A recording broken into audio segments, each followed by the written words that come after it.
بسم اللہ الرحمن الرحیم۔ اللہ تعالیٰ نے فرمایا، ان سے کہو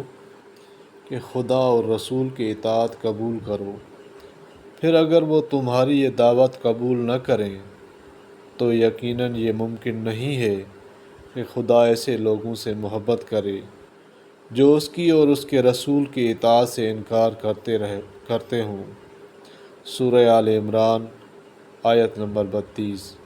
رسول اللہ صلی اللہ علیہ وسلم نے فرمایا، سیدنا ابو ہریرہ رضی اللہ تعالیٰ عنہ سے روایت ہے کہ رسول اکرم صلی اللہ علیہ وسلم نے فرمایا